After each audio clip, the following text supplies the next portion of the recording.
Most people treat rest like a reward, something you earn after you've done enough. After you've checked enough boxes, solved enough problems, made enough progress on the list that never quite gets finished.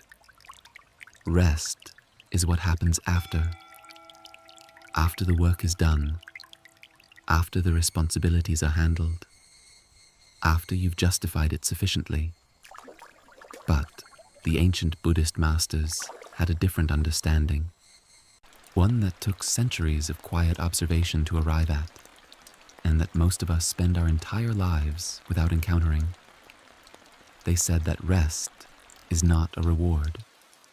Rest is a practice, one of the most profound spiritual practices available to a human being, not because it is passive, not because it asks nothing of you, but because true rest, the kind that actually restores something deep, requires something most of us have never been taught: the willingness to stop, not to pause, not to slow down temporarily before speeding up again, to actually stop, to release, completely and without reservation, the grip on everything you've been holding. This is harder than it sounds, because the holding has become so familiar that most of us no longer notice we're doing it. We carry our days into our nights. We carry our weeks into our weekends. We carry our years into the spaces that were supposed to be for something else. And the result is a tiredness that sleep alone cannot fix. A fatigue that sits underneath the body's fatigue, in the layers where thoughts live, where worries make their home, where the mind keeps the lights on long after the building is supposed to be closed. The monks called this the untamed mind, not because it was bad or broken, but because it had never been shown another way.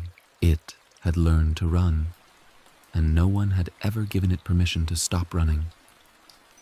Tonight, that permission is being offered, not through force, not through effort, but through stories, the oldest and most reliable technology humans have ever discovered for reaching the parts of themselves that instruction cannot touch.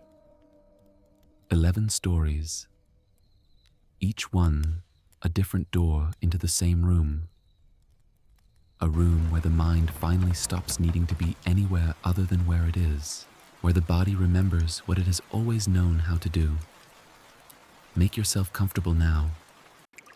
Let your weight settle completely into whatever is holding you. If your shoulders are carrying anything, let them put it down. If your jaw is holding tension, let it soften.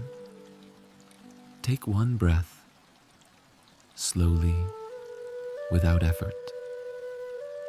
And as you release it, know that you've already begun. The first story is waiting. Story 1. The monk who stopped walking. There was once a monk who was famous throughout his monastery for one thing above all others. He never seemed to arrive anywhere. This wasn't said as a criticism. It was said with a kind of wondering respect, the way people speak about something they've witnessed repeatedly and still can't quite explain. Other monks walked from the kitchen to the meditation hall and arrived at the meditation hall. This monk walked from the kitchen to the meditation hall and arrived at each step along the way. He didn't walk slowly, exactly. His pace was normal. But there was a quality in each footfall that suggested the foot was not being used as a vehicle for getting somewhere, but as a point of contact with something worth contacting. A young novice, newly arrived at the monastery and still carrying the habits of the city he'd come from, the hurry, the constant forward lean of a body always trying to get ahead of itself, watched the monk one morning and finally couldn't help asking, "Don't you ever feel like you're wasting time? Walking that slowly, I mean." being so deliberate about every step? The monk stopped, which itself was interesting. He stopped without any awkwardness, without the slight stumbling quality that most people have when they interrupt their momentum. He simply stopped, as if stopping were as natural as moving. "What would I be saving it for?" he asked. The novice wasn't sure how to answer. "For the things you need to do, for getting to where you're going faster, so you have more time for other things." The monk looked at him with an expression that wasn't unkind, wasn't condescending, was simply curious. The way you might look at someone who has just said something that reveals an assumption so deep they don't know it's an assumption. "When you get somewhere faster," the monk said, "where does the time you saved go?" The novice thought about it and realized, somewhat uncomfortably, that he didn't entirely know. The time he saved by hurrying never seemed to accumulate into anything. There was always something else to fill it, something that hadn't been there before, but appeared the moment space opened up, as if the universe were determined to ensure that no moment went unoccupied. "I'm not sure," he admitted. "Neither am I," said the monk. How can the shadow "I've been walking carefully for 30 years, and I've never found the place where the saved time goes. But I have found something else." He began walking again, that same unhurried, complete quality to each step. When you walk to arrive somewhere, the place you are is never the right place. The right place is always a few steps ahead. And so, you never actually are anywhere. You are always on the way to somewhere, which means you spend your life on the way to your life rather than in it. The novice walked beside him in silence for a moment. "And when you walk the way you walk," he finally asked, "then every step is the destination," the monk said simply. "And you have arrived before you left." The novice didn't understand this completely. Not in the way that you understand a mathematical equation or a set of instructions, but he felt something, a faint loosening of something that had been held very tightly for a very long time, like a hand that has been clenching around nothing and has just been reminded that it can open. He walked the rest of the way to the meditation hall differently that morning. Not perfectly, not with the monk's 30 years of practice behind him, but with the beginning of a question that would take years to answer. What if the point is not to arrive, but to actually be somewhere? We spend so much of our lives in transit, not just physically, mentally, moving from one thought to the next, from one worry to the one it leads to, from one item on the list to the anticipation of the next item. The mind is almost always in motion, almost always leaning forward into what comes next, almost always somewhere slightly ahead of where the body actually is. This is useful sometimes. It's how things get planned, how problems get solved, how futures get built. But it is devastating to rest, because rest requires being here, actually here, not in the memory of what happened today, not in the anticipation of what happens tomorrow. Here, in this breath, in this darkness, in this particular moment of quiet that exists right now and won't exist again exactly like this. You don't need to go anywhere tonight. You are already where the story leads. Story 2, the woman who gave everything away. There was a woman in a village at the foot of a mountain who lost everything in a single day. Not dramatically, not in a fire or a flood. though those kinds of losses have their own terrible completeness. She lost everything through the slower, more relentless mechanism of circumstance. The business her family had run for 3 generations failed in a month when the larger economy shifted in ways no one had predicted, and everyone had been warned were coming. Her husband, unable to carry the weight of the failure, left. Her children went with him because they were young enough to need stability more than they needed her. She was left with a small house, a garden that had once been beautiful and was now overgrown, and the particular silence of someone whose life had been arranged around other people and who is now discovering what remains when those people are gone. What remained, she found, was surprisingly little.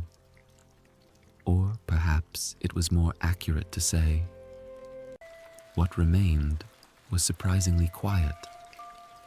For months, she moved through the days mechanically, doing what needed to be done, responding to what required response, maintaining the minimum structure necessary to keep the days from collapsing entirely into each other.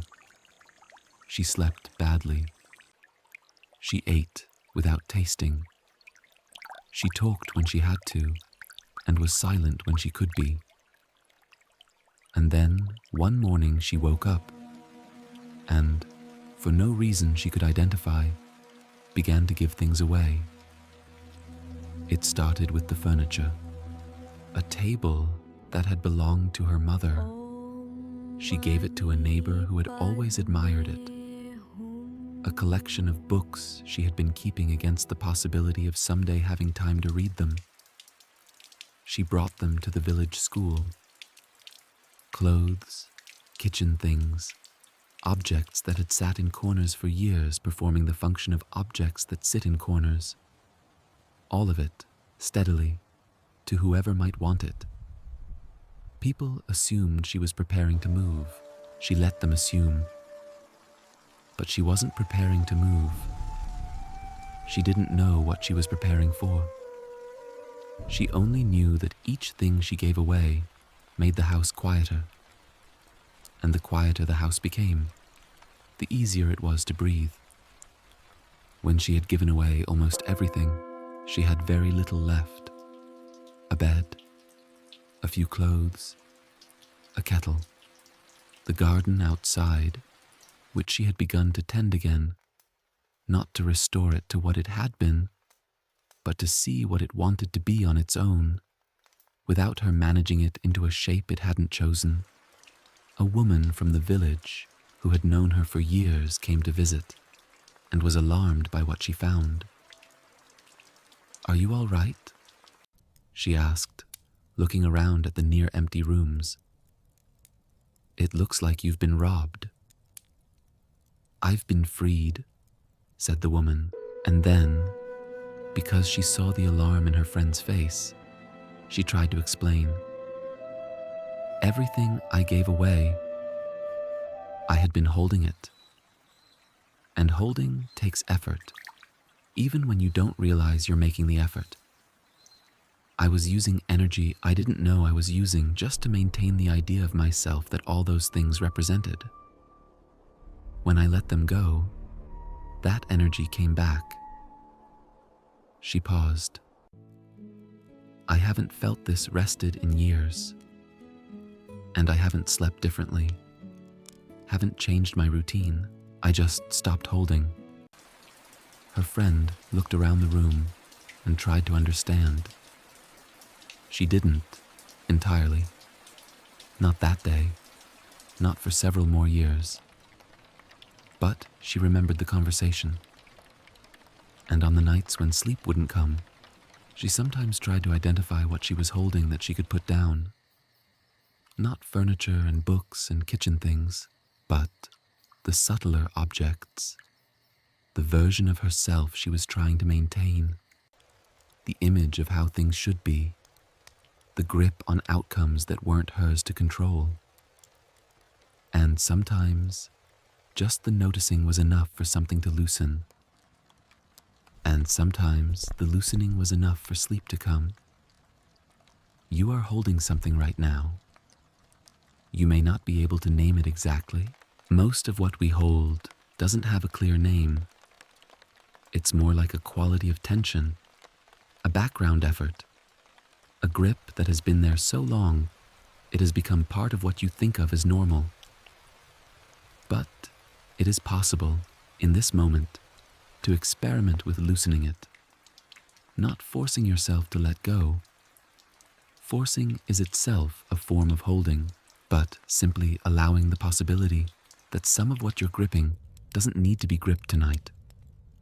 The things you are holding will still exist tomorrow. But tonight, they can rest on the floor beside you instead of in your hands. And your hands, empty, can simply be hands. Open, quiet, ready for nothing in particular. Story 3. The bell that rang by itself. In a monastery on a hillside overlooking the sea, there was a large bronze bell that had been in place for over 300 years. It was rung at the same times each day, at dawn, at midday, at dusk, and once more at the beginning of the night meditation. The sound carried far across the water on calm days, and the fishermen who worked those waters had built their days around it for generations, using it to mark time the way their fathers and grandfathers had done. The monk, whose responsibility it was to ring the bell, took the task with an almost exaggerated seriousness that the other monks occasionally found amusing. He would arrive at the bell several minutes before each ringing time. He would stand with it for a moment before striking. He would strike with a particular quality of attention that was difficult to describe, but immediately visible, like the difference between someone signing their name and someone writing it. A visiting monk from another region watched this process one afternoon and afterward approached him with genuine curiosity. "Why do you take so much care with something so simple?" he asked. "It's a bell. You strike it, it rings, people hear it. What does all the preparation accomplish?" The bell monk looked at him for a moment before answering. "Do you hear the difference?" he asked, "between a bell that has been struck and a bell that has been invited to ring?" The visiting monk almost laughed, but something in the other man's expression stopped him. "They sound the same," he said, though with slightly less certainty than he'd intended. "Do they?" said the bell monk. "Come tomorrow morning, stand where you can hear clearly, and listen." The visiting monk came the next morning. He stood at a distance where the bell was visible, but far enough that he could hear the full sound without being inside it. He watched the bell monk arrive, stand, become still. Then, after a moment that felt longer than a moment, strike the bell with the wooden mallet. The sound that came out was different. He wasn't sure he could have explained how. The bell was the same bell. The mallet was the same mallet. The physical process was the same physical process. But the sound had a quality that he hadn't heard in other bell ringings. A fullness, a completeness, a quality of the note opening rather than simply being produced. Later, he went back to the bell monk. "I heard it," he said. The bell monk nodded. "The bell rings according to how it is met," he said. "If you strike it in a hurry, it gives you a hurried sound. If you strike it with distraction, it gives you a distracted sound. If you stand with it first, if you are fully present when you meet it, it gives you everything it has." He paused. "Everything responds this way, not just bells. Sleep responds this way. The night responds this way. Rest responds this way. If you come to it already somewhere else, already in tomorrow, already in what didn't go right today. It gives you a partial thing, a surface thing, but if you come to it fully present, with nothing held back, with nothing else competing for your attention, it gives you everything it has. And that's why you prepare, said the visiting monk. That's why I arrive before I need to, said the bell monk. So that I have time to finish being somewhere else before I need to be here. This is an invitation to finish being somewhere else. If your mind is still in the day that has just ended, in the conversations, the decisions, the small frictions and unfinished things, that's all right. Notice that it's there. And then, gently, without forcing, let that day be over. It's over. It happened. It is now the kind of thing that belongs to the past, which means it no longer needs your attention. It no longer needs anything from you. You have already given it everything you had. Now, there is only this darkness, this quiet, this breath, the bell of the night, waiting to be met fully. Come all the way here, and it will give you everything it has. Story 4. The master who sent his student outside. There was a student who had been studying with a master for 3 years and had made, by any external measure, remarkable progress. He could sit in meditation for hours without significant discomfort. He had memorized extensive passages from the classical texts and could discuss them with clarity and depth. He had developed what his master called good understanding, meaning not just intellectual comprehension, but a quality of insight that showed up in how he moved through the world, how he responded to difficulty, how he held himself in moments of uncertainty. But he had one persistent problem. He couldn't sleep. Not always, and not completely. He slept, and he slept enough to function.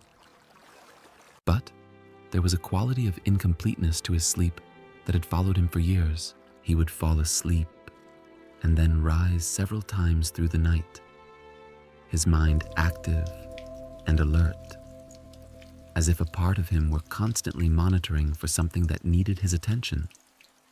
He would wake before dawn and be unable to return to sleep, even when his body was still tired. He had tried everything he knew to try. More meditation before bed, less meditation before bed, different foods, different practices, different orientations of his sleeping mat. He had read everything the monastery's library offered on the subject of sleep and the mind. Nothing worked consistently. Finally, somewhat reluctantly, because he felt the problem was beneath the dignity of a 3-year student to complain about, he brought it to his master. Embrace the stillness. The master listened without interrupting. Let the rain wash away When the student finished, the master was quiet for a moment. Peace resides in the Then he present said, moment. "Go outside." The student waited for more. There wasn't any more. "Outside," he said slowly.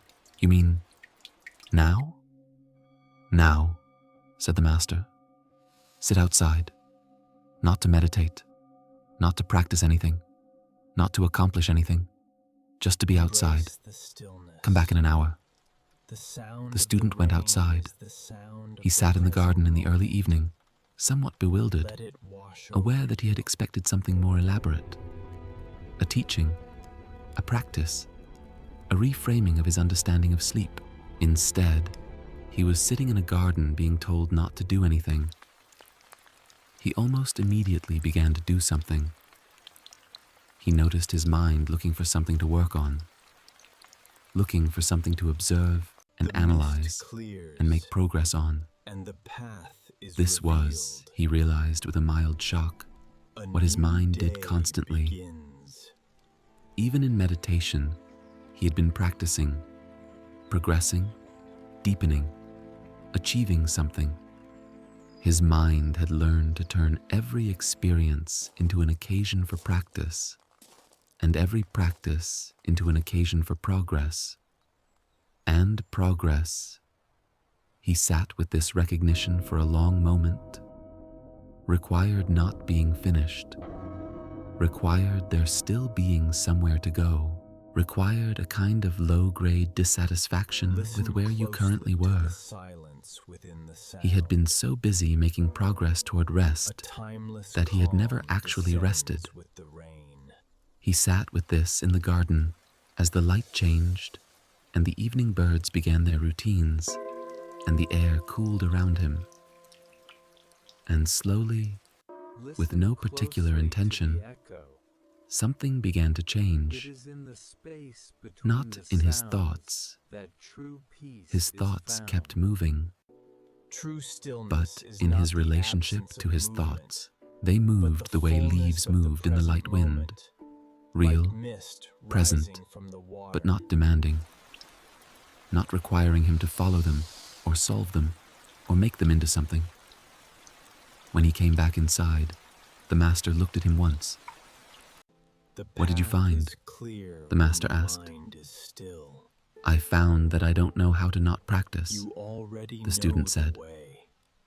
The master nodded, as if this were Observe exactly the rhythm right of the answer. water. "Then, From that is your chaos practice to for now," calm, he said. find your center Not in the practicing. stillness. That night, the student slept for 6 hours without waking.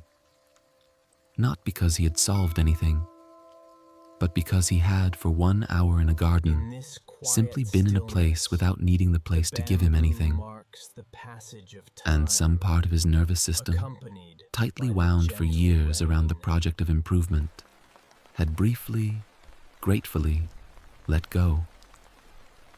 There may be something in you that is very good at practice, very good at working on things, improving things, monitoring progress, ensuring that each moment is being used as well as it could be.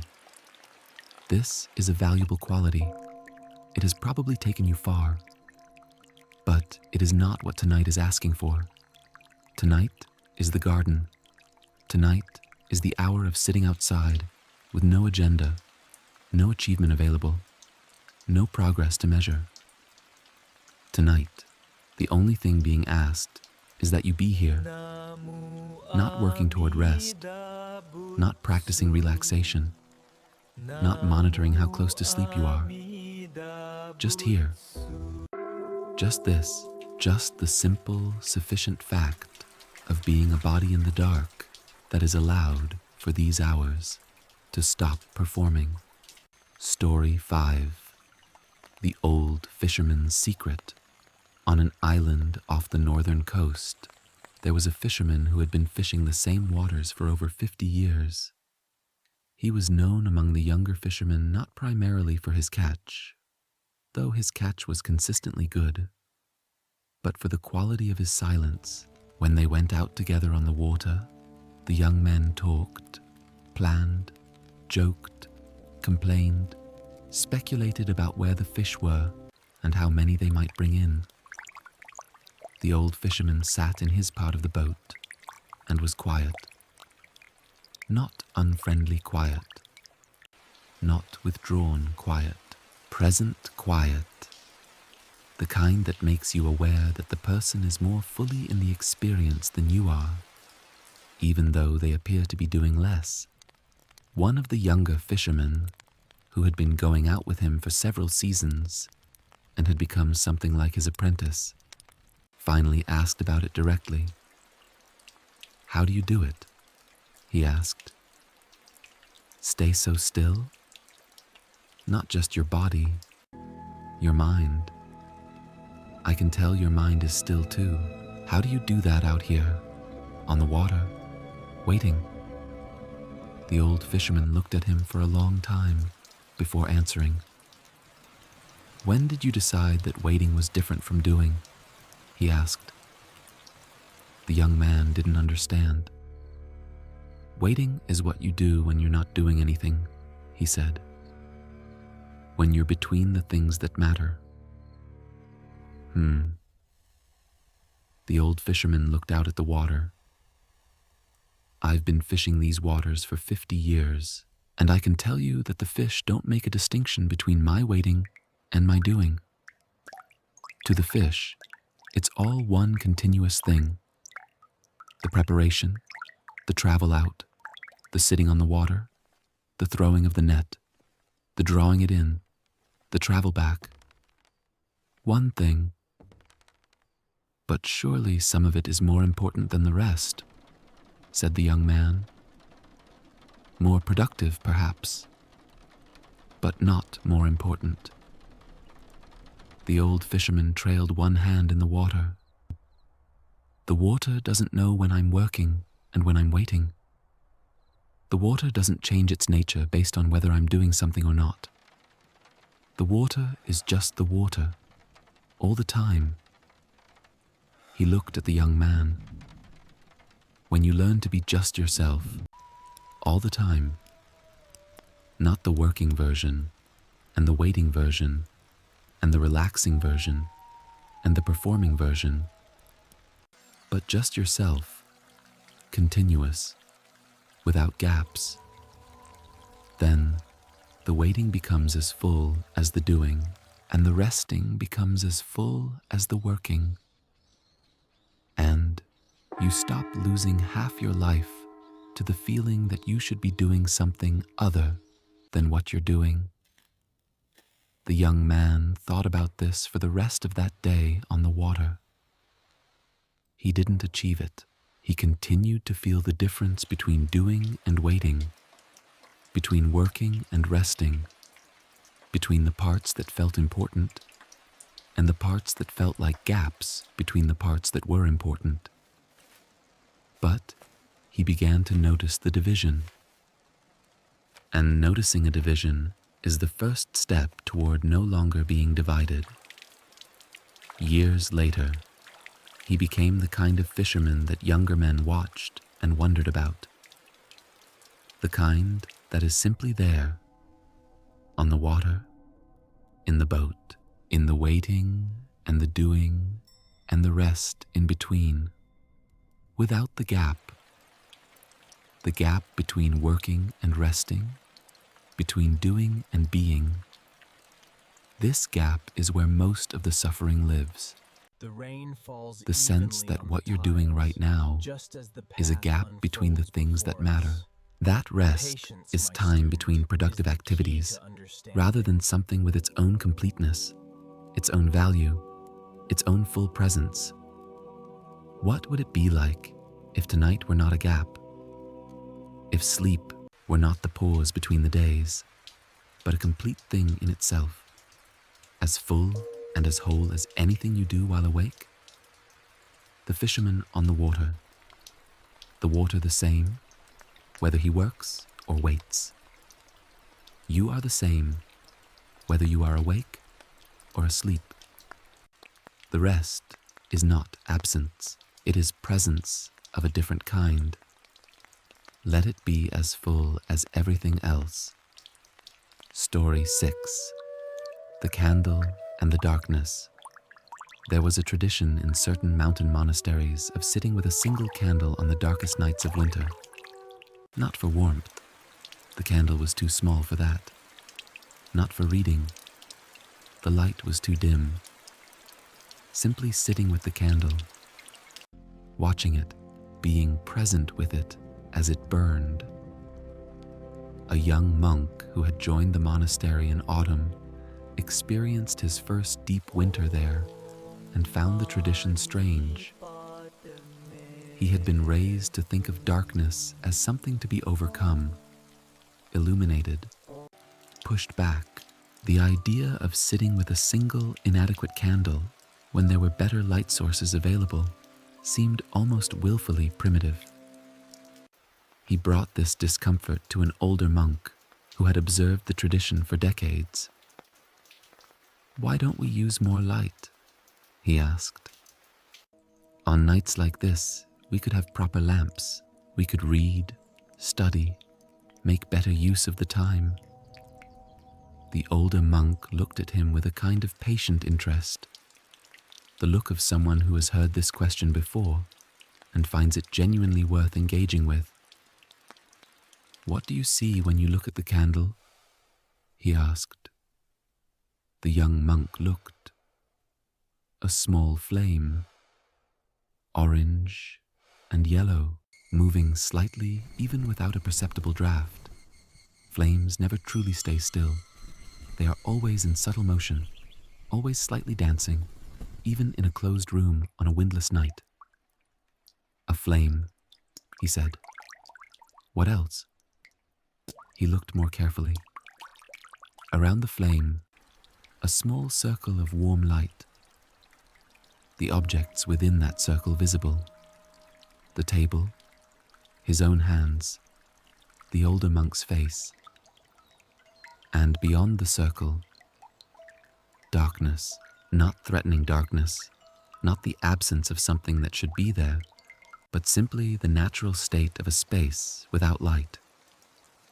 "Light," he said, "and darkness around it." "Now," said the older monk, "which is more present, the light or the darkness?" The young monk thought about this. There was far more darkness than light. True peace is not The darkness went absence all of the way to the storm. walls and beyond, It is the while the light stillness of the occupied only a soul small radius amidst around the the flame. falling rain. "The darkness," he said, "there's much more of it." "And yet," said the older monk, "which is more vivid to you?" And the young monk saw it then. Despite the darkness being far greater in extent, his attention rested naturally on the flame. The flame was what he could see most clearly, what drew the eye, what organized the space around it.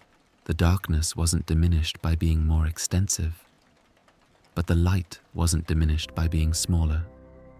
"We sit with one candle," the older monk said, "to remember that we are the candle, not the darkness. That consciousness, even small, even quiet, even in the middle of the largest darkness, it is what is vivid. It is what is present. The darkness is not a problem. It is simply the space the light exists within, and without it, we could not see the light at all."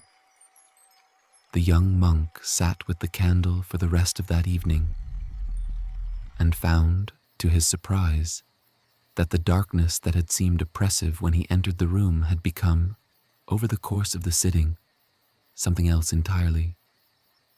Not a problem to be solved, not an absence to be filled, but a presence, vast, quiet, containing, in which the small flame of his own awareness burned steadily, completely, without needing to be anything other than what it was. He slept deeply that night, and when he woke the next morning, he knew that something had shifted, though he couldn't have said exactly what. Something about his relationship to the dark, to the quiet, to the empty, to the spaces that don't ask him to perform or produce or become more than he is.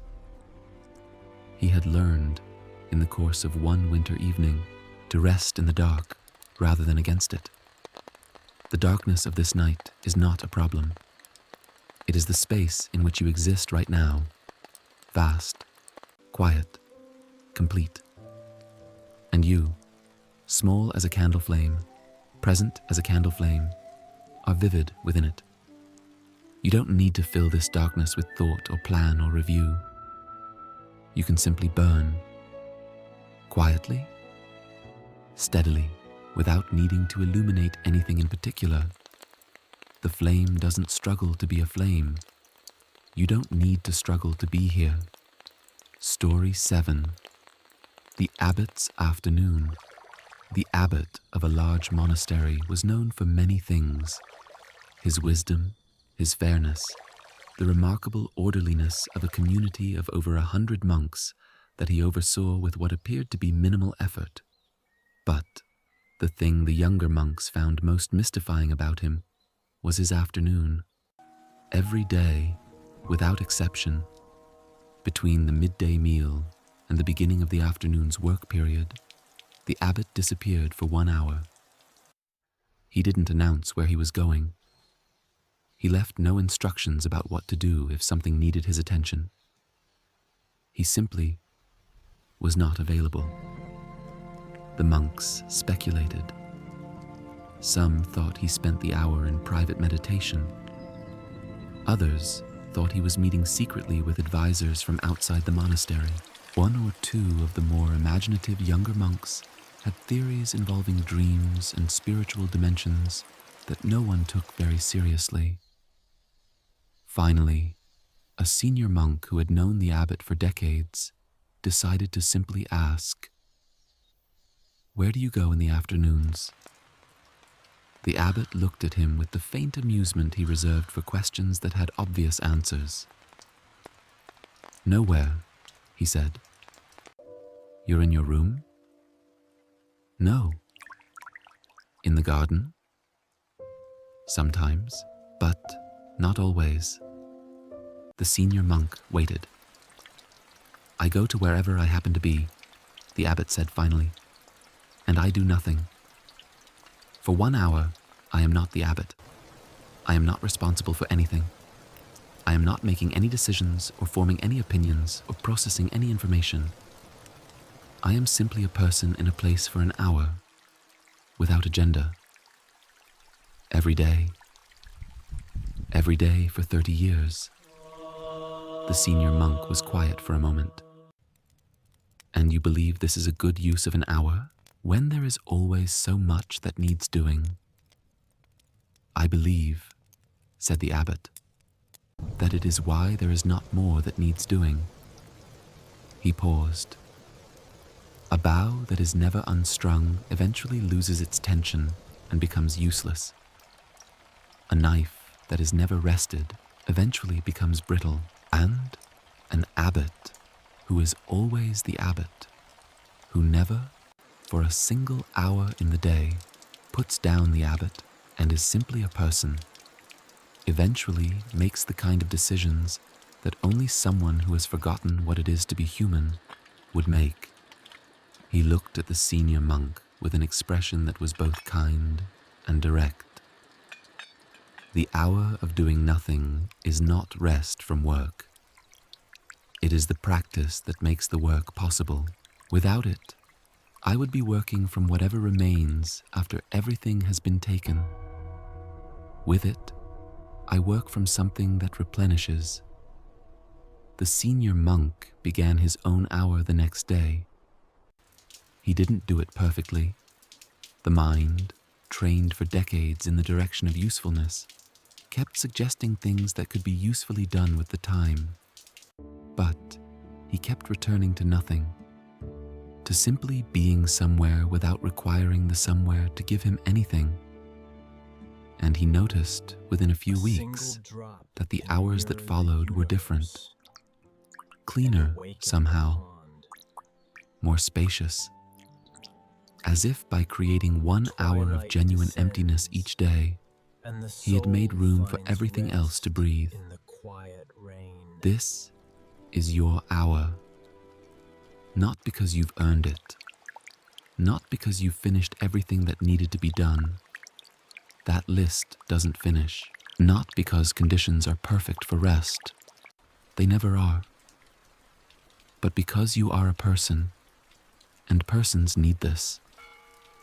Need the occasional hour of simply being a person in a body in a place, without the accumulated weight of every role you carry. For these hours of the night, you don't need to be anything in particular. You don't need to be productive, or progressing, or performing, or preparing.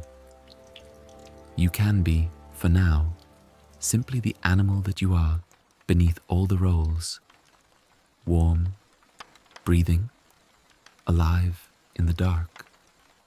That is enough. It has always Steam been enough. rises, Let the bow clearing be the unstrung. mind. Story A 8. moment of peace, The monk brother. who counted stars. In a monastery in the high understand desert now. where the sky was dark enough at night to show the True full peace depth is of what not exists found beyond the in world's edge, absence of storms, there was a monk who had a practice but that in other the monks found stillness both of the beautiful heart. and slightly puzzling. Every night, before sleeping, he would go to the rooftop of the sleeping quarters and stand for exactly the time it took to find 100 stars.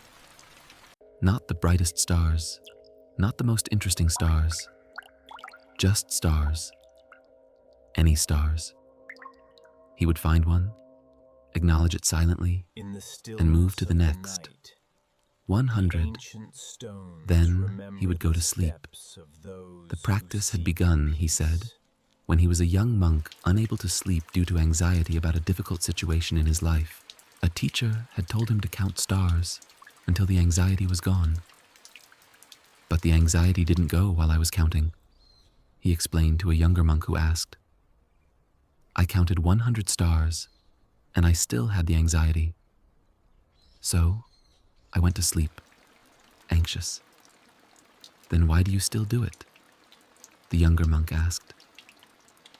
Because I slept, said the old monk simply.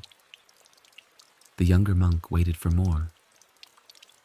When I was counting stars, I wasn't thinking about my problem, not because counting stars is a wonderful experience that displaces all other experiences, but because stars require something from you. They require you to actually look. You can't count stars while thinking about something else. The stars slip away, and you lose count and have to start over. They require your actual presence. He looked at the younger monk. The anxiety was still there when I went to sleep. But I had spent 100 stars being somewhere other than inside the anxiety, and that was enough of a rest from it that the body could do what it needed to do. He paused. Most of what keeps us awake isn't that our problems are unsolved. It's that we can't stop standing inside them.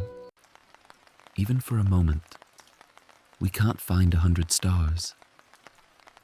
The younger monk began his own star practice that night. He found it harder than he expected. The mind, trained to hold on to whatever was bothering it, resisted the stars. Would find the first one, and then drift back, would find the second, and lose count. Would start over 4 times, 5 times, before something loosened, and the stars began to come more easily. By the time he reached 40, the problem that had been so urgent and all-consuming when he climbed the roof had receded slightly. Not solved, not gone, but no longer filling every available space. By 70, he was tired. By 100, he was ready. He slept without interruption for the first time in weeks. The practice being offered right now is something like the stars. Not counting. You don't need to count anything. But the quality of attention that the stars required of the old monk. Something that asks for your actual presence. Not the part of you that is somewhere else. Not the part that is reviewing what happened or anticipating what comes next. The part that is actually here, actually in this moment, actually in contact with the experience of right now. The breath is here. The weight of your body is here. It's freezing. The darkness and quiet around you is here. These things don't require anything from you, except that you notice them, briefly and without analysis, the way you notice a star. Here, and here, and here, one presence after another, until the body has rested enough to let go. You don't need to reach any particular number. You only need to keep coming back to here. Story. 9. The two brothers. There were two brothers who grew up together in a small village, and who, as adults, took very different paths. The older brother became a farmer, staying in the village, working the same land their father had worked, moving through his days with the slow rhythm of someone whose life is organized by the seasons rather than by the clock. He woke early, worked through the morning, rested in the heat of the afternoon, worked again until the light faded, slept when dark came. It was a life that many people would have found confining, but he found it sufficient. The younger brother left for the city, for education, for a life organized around ambition and achievement. He built a successful career, traveled extensively, accomplished things that impressed people and also impressed himself. His days were packed and purposeful. He rarely stopped moving. They saw each other rarely, but when they did, each found the other slightly incomprehensible in a way that was more curious than critical. The younger brother could never understand how his brother wasn't bored, how the same village, the same fields, the same seasons year after year didn't reduce him to desperation. The older brother couldn't understand how his brother wasn't exhausted, how you could fill every day so completely and not be emptied by it. One autumn, the younger brother came home for an extended visit, the first in many years. He was, though he hadn't told anyone this explicitly, exhausted. Not in a way he could easily explain to people who knew him as successful and driven, but exhausted in the way that has nothing to do with hours of sleep and everything to do with years of not stopping. He spent the first week restless. The village was too slow, too quiet, too small for his accustomed pace.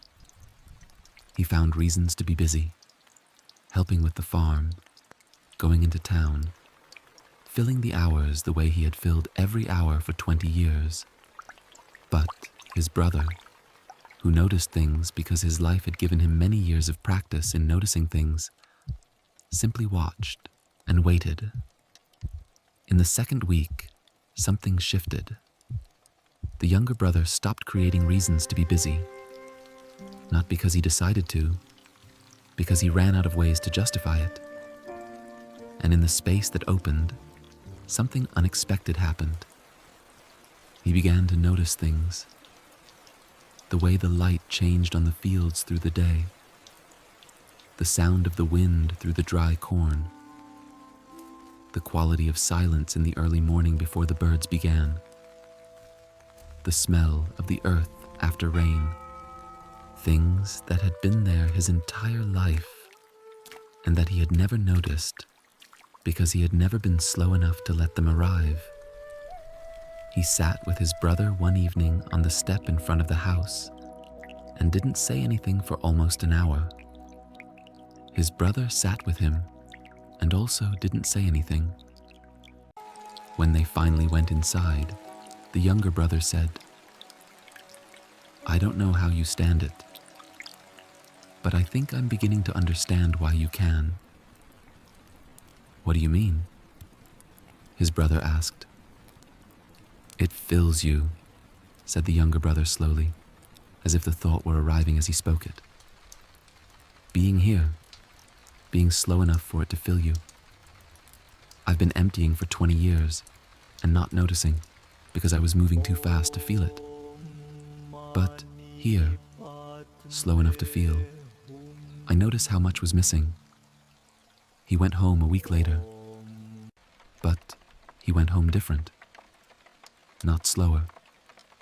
His life didn't permit slow, but with a different relationship to the spaces between the doing, with the beginning of a practice of actually arriving in those spaces rather than using them as opportunities to prepare for the next thing, with the knowledge that what his brother had, he could have too, not by changing his life, but by changing what he did with the moments when the life paused. The life doesn't need to change, only the relationship to the pause. This is a pause, one of the most important pauses of the day, the long one, the one that occupies the hours between what was done and what will be done. It is possible to spend it preparing for tomorrow. It is also possible to let it fill you, the way the village filled the younger brother, not by giving him anything he didn't already have, by simply being present long enough for what was already there to become visible. You don't need to go anywhere. You don't need to become anyone different. You only need to be here long enough for the quiet to arrive. It's already on its way. Story 10. The Master and the Storm. A master and his 3 students were traveling together when a storm caught them far from shelter. It was the kind of storm that arrives quickly in mountain country. One moment clear sky, the next a solid wall of rain moving toward you with visible speed, the kind of rain that within minutes makes the world into a smaller, wetter place. The students reacted as most people react. They looked for cover. They moved quickly. They felt the beginning of the particular anxiety that comes from being cold and wet and far from shelter with night approaching. The master walked in the rain as he had walked before the rain, at the same pace, with the same quality of attention to each step. The students, once they had established that there was no shelter nearby and that the rain was not going to stop on their behalf, huddled under a tree and watched him. He was completely soaked within minutes. But there was nothing in his posture that suggested this was a problem. He continued walking, not fast, not with purpose, but with the quality that his students had come to recognize over years of study as simply presence. The youngest student, shivering slightly, called out to him, "Master, aren't you cold?" He stopped and looked at them, with an expression that suggested the question had reminded him of something he had briefly forgotten was a question for some people. "Yes," he said. "Then why aren't you doing something about it?" He considered this for a moment, rain running down his face. "What would I do?" he asked. "Move faster. Find shelter. Protect yourself from the cold." "I've looked," he said. "There is no shelter, and moving faster in this terrain in this rain would mean falling." He looked at his students thoughtfully. "So, what you're suggesting is that I resist being cold, that I spend my energy on the impossibility of not being cold rather than on the possible experience of being cold." The students were quiet. "I am cold," the master said. "This is true. I am also wet. Also true. I am also walking in the mountains in the rain in the evening, which is, when I consider it fully, an experience that not everyone gets to have." He looked around at the landscape, which was, even in the rain, or perhaps especially in the rain, doing something striking with light and cloud and the dark shapes of the peaks. The cold is real. The wet is real. But suffering from the cold is a choice I am making in this moment, and I find that I am not choosing it. He began walking again. The students looked at each other, and then, somewhat slowly, and with varying degrees of reluctance, they stepped out from under the tree and walked with him. They were cold. They remained cold. The rain did not stop. But something had changed in their relationship to the cold. Some of the resistance had gone, and without the resistance, the cold was just cold, an experience among other experiences, real, but not requiring their energy to fight it. They made camp that evening damp and tired, but, curiously, not miserable. And they slept, all three of them, huddled in their damp bedrolls under a temporary shelter, more deeply than they expected, not because the circumstances were good, because they had, over the course of one rainy afternoon, learned something about the relationship between resistance and suffering that no amount of reading about it could have given them. There may be conditions tonight that are not what you would choose. The mind that won't fully quiet. The body that is tired but not yet falling toward sleep. The thoughts that keep arriving even after you've asked them to stop. These conditions are real. Suffering from them is optional. Not in the sense that you should feel differently than you feel, but in the sense that the resistance to what is happening often costs more than what is happening. The cold was cold. The rain was rain. Your restlessness is your restlessness. It doesn't need to be solved before rest can begin. It can simply be here as a condition of this particular night, real and present, and, in its own way, part of the experience. You are here. The night is here. The quiet is here beneath everything else.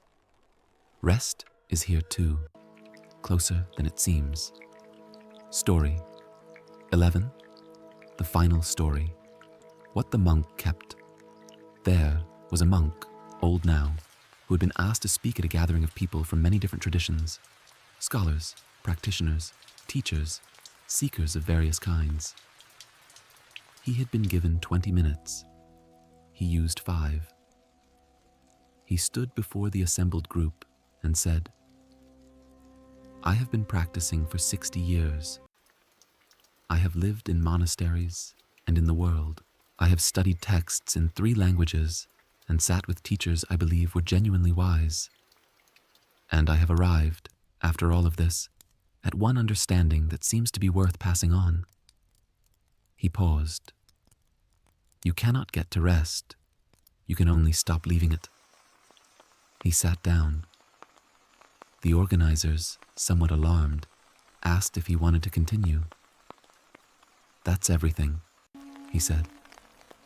In the conversations afterward, people found that the 5 words, "You cannot get to rest," had hit differently than the 500 words of other presentations, had lodged somewhere that the carefully developed arguments and the comprehensive frameworks and the practical techniques had not managed to reach, because it named something that most of them had been experiencing without being able to name. The restlessness was not a failure of practice.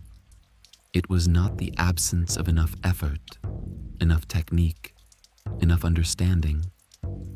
It was the misdirection of those things, using effort to reach something that retreats from effort, using technique to grasp something that opens only when the hand unclenches. You cannot get to rest. You can only stop leaving it. Rest is not at the end of a process. It is the nature of what you are when you are not in the process of leaving it, which is to say, it is here, now, beneath the movement of thought and the activity of planning and the low hum of everything that is being monitored and managed. The monk spent 60 years learning to stop leaving. You have tonight. It's enough to begin. There is nothing left to do. Not because everything has been done. It hasn't. It never is. But because doing is not what tonight is asking for. tonight single is asking crimson for something leaf different, carried something by simpler, the gentle rain something that your body has been waiting finds for its permission to way do home. since before you knew how to ask for anything. The stories of this evening have done their work, quietly, beneath whatever the thinking mind was doing with them, speaking to the part of you that already knows what rest is and only needed to be reminded. The monk who found his way to each step, the woman who found her way to empty hands, the bell that rang fully when it was fully met, the student who found rest by stopping the practice of getting better at rest, the fisherman on the water, in the doing and the waiting, without a gap between them, the candle that needed no larger darkness to be fully present, the abbot who unstrung the bow, each afternoon, without fail, the monk and his 100 stars, one presence after another until the body let go, the two brothers and the younger one finally slow enough to be filled, the master in the rain and the cold that was simply cold, the monk who knew you cannot get to rest, only stop leaving it. This is the last instruction, and it is not an instruction. Stop leaving. You are already here. The darkness is around you, and it is not a problem. The quiet is here, and it is not an absence. Your breath is moving, and it does not need your help. Your body knows what comes next. Let it. Good night. There is a quality that all of the people in tonight's stories shared. The monk who walked, the woman who gave things away, the old fisherman, the abbot with his afternoon hour, the master in the rain. None of them arrived at peace by achieving something. They arrived, if arrived is even the right word, by releasing something. By putting something down that they had been carrying for so long, they had forgotten it was something they were carrying. The monk released the destination. The woman released the objects, and with them, the identity the objects were holding in place. The fisherman released the gap between working and waiting. The abbot released the role for 1 hour each day. The master released the resistance to the cold. In each case, the release was not a loss. It was the opposite. It created space that hadn't existed before. Space that turned out to be what they had been looking for all along, without being able to name it. This is what rest actually is. Not a state you achieve, not a destination you reach after sufficient preparation, not a reward for effort correctly applied. Rest is what is present in the space when you stop filling the space. You have been filling the space all day, with thought, with action, with response, with anticipation, with memory, with the constant low-level management of a life that requires constant management. This is not criticism. This is simply what days are made of. But now, the day has ended. And the space that opens when the filling stops, that space is already here. You don't need to create it. You don't need to earn it. You only need to stop filling it for these hours with anything else. Let everything you are carrying today rest on the floor beside you. The conversations, the decisions, the things you did well, and the things you wish you'd done differently, the plans for tomorrow that have already begun to form, the version of yourself you are performing all day for various audiences. All of it, on the floor beside you. It will be there in the morning. You can pick it up again then, if you choose. But for now, these hours, your hands are empty. Your mind is quieting. Your body is remembering something it has always known. How to let the day go. How to trust the dark. How to rest. not as a pause between important things, but as something complete in itself, as full and as real as any hour you spent awake. The monks who developed these practices understood something about human nature that we often forget. We are not machines that require periodic maintenance to continue operating. We are living things, as much a part of the natural world as the lake in the first story, as much subject to seasons as the garden, as much in need of winter as any root system preparing for spring. Living things rest not because they have finished working.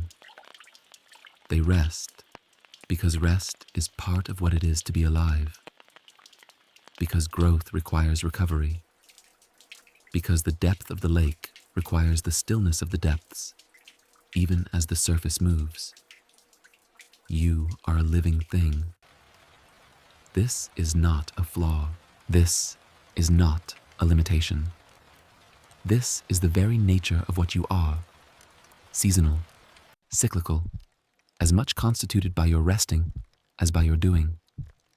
The night is your season of rest, not sleep as an obstacle to get through before the next day begins, not unconsciousness as an absence of the life that happens while awake, but rest as a living thing's participation in the larger rhythms that have been moving since long before any human being was alive to name them.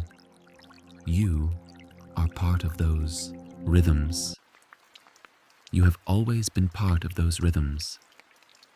Tonight, you are simply being asked to remember it. One more breath. Feel the full length of your body, from where your head rests to where your feet are still.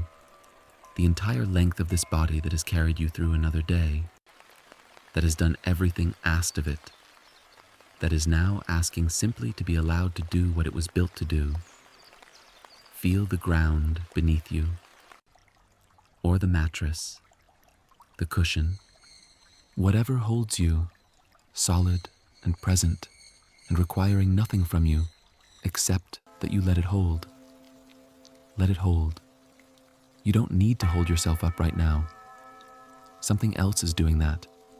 The support is there. It has always been there. You can let go of the effort of holding.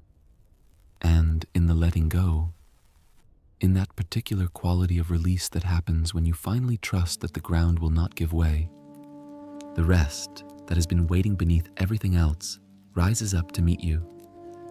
It was always here. You are already in it. Sleep now. Good night. There is an old teaching from the Zen tradition that is so simple it is easy to dismiss. It goes like this. Before enlightenment, chop wood, carry water. After enlightenment, chop wood, carry water. The activities are the same. The life, from the outside, looks identical. What changes is not what is done, but the quality of presence brought to the doing. And with that change in quality, something that cannot be seen from the outside, but is completely different from the inside. The same activities become a completely different life. Rest works the same way. Before understanding rest, lie in the dark. Wait for sleep. After understanding rest, lie in the dark. Wait for sleep. The activities are the same. The body in the same position, the eyes closed, the dark, the same dark. But what changes is the relationship to the waiting. The absence of the waiting being a problem. The presence of the waiting being simply a person in the dark, breathing, alive, temporary in the most beautiful sense of the word, part of a night that has been happening since long before there were people to lie in it. You are lying in the dark. You are breathing. You are alive in this particular moment that will not come again. The night is receiving you exactly as you are. tired or restless, peaceful or still turning things over, ready or not quite ready. The night does not require anything of you. It only continues as it has always continued, reliable as the return of the seasons, patient as a lake at the bottom of which nothing has ever been disturbed. Chop wood, carry water, lie in the dark. Let the night come. It's already here. You're already in it. This is rest. This is enough. Good night. Something the old monks noticed after years of sitting in the quiet was that the mind has seasons too. Not just the daily rhythm of alert and tired, active and slow, but longer seasons, periods of great mental activity and creativity and production, followed by periods of something that looks from the outside like emptiness, but is, from the inside, more like what the earth does in winter. Gathering, processing, converting what happened into something the next season can use. We tend to fear these interior winters. They feel like failure, like the mind has stopped working, like we've lost something we had, like we're falling behind while others keep moving. We do everything we can to push through them, to maintain the output of the productive seasons, even when the energy for that output has genuinely receded. But the monks, having watched themselves and each other through enough cycles, learned to recognize the difference between a winter that needed to be endured and a winter that needed to be inhabited. A winter that needs to be inhabited means this is not a malfunction. This is the other half of your nature. The roots going down. The unseen work that makes the visible work possible. Tonight might be a winter night for your mind.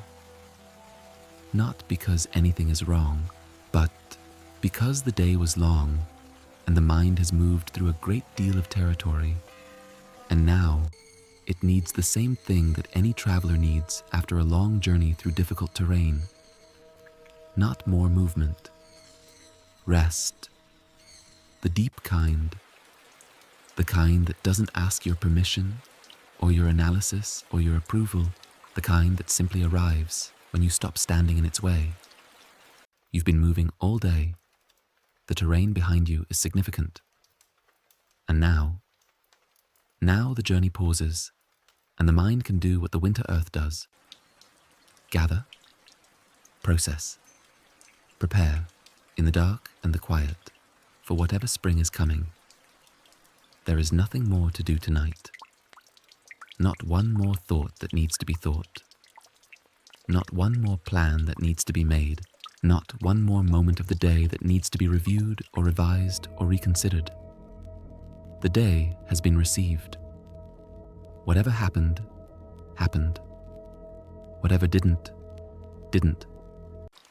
And in the silence that follows, a day fully lived, with all its imperfections, all its unexpected turns, all the ways it was different from what was anticipated, and the same as it always is.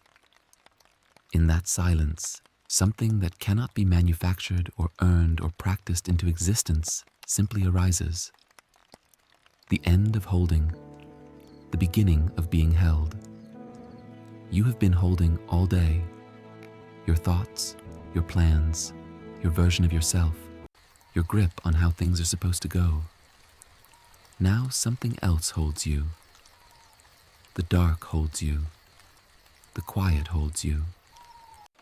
The old continuous night that has held sleeping humans for as long as there have been sleeping humans holds you. You are not alone in this. Every person who has ever fallen asleep was here first, in this same uncertainty, this same borderland between the day that was and the rest that is coming, trusting without deciding to trust that the dark will be sufficient. It was sufficient for all of them. It is sufficient now. Let it hold you. Breathe out. and let the night do what the night has always done. Good night. The Buddhist teachers who developed these practices over centuries were not interested in sleep for its own sake. They were interested in something larger, the quality of presence that becomes possible when the mind has genuinely rested, the clarity that arrives after real sleep, not the gray half-functioning that follows the kind of sleep where part of the mind never fully let go. They observed, across generations of practitioners, that the quality of a person's waking life was directly connected to the quality of their rest. Not just the quantity, the quality. Whether the sleep was genuine surrender or anxious waiting, whether the night was a true pause or merely a dimmer version of the day. And they developed the practices we have been visiting tonight, the stories, the teachings, the particular quality of attention they brought to the question of rest, because they understood that how we rest is how we live, that the person who cannot stop at night is the same person who cannot be fully present in the day, that the mind that carries its burdens through the dark arrives in the morning still carrying them, adding the new day's weight to yesterday's unprocessed load. This is why rest matters, not as recovery, not as maintenance, but as its own kind of practice, the practice of releasing completely and without reservation whatever the day required you to hold, and doing it again the next night, and again, until the releasing becomes as natural as the holding once was, until the night becomes genuinely what it is supposed to be, a home, a return, a place you know how to be. You are learning this tonight, not finishing the learning. This learning takes time, takes patience, takes many nights of practice, but beginning it, or continuing it, or going deeper into it than you have before. Each night you spend in genuine rest. Each night you allow the releasing rather than resisting it. You are teaching your nervous system something important, something it didn't come preloaded with in this culture that treats stopping as failure and productivity as the measure of a life. You are teaching it that the dark is safe, that the quiet is sufficient, that the self that exists when you put down all the roles and all the plans and all the weight of being someone with a life to manage, that self is real and whole and doesn't need the activity to be real.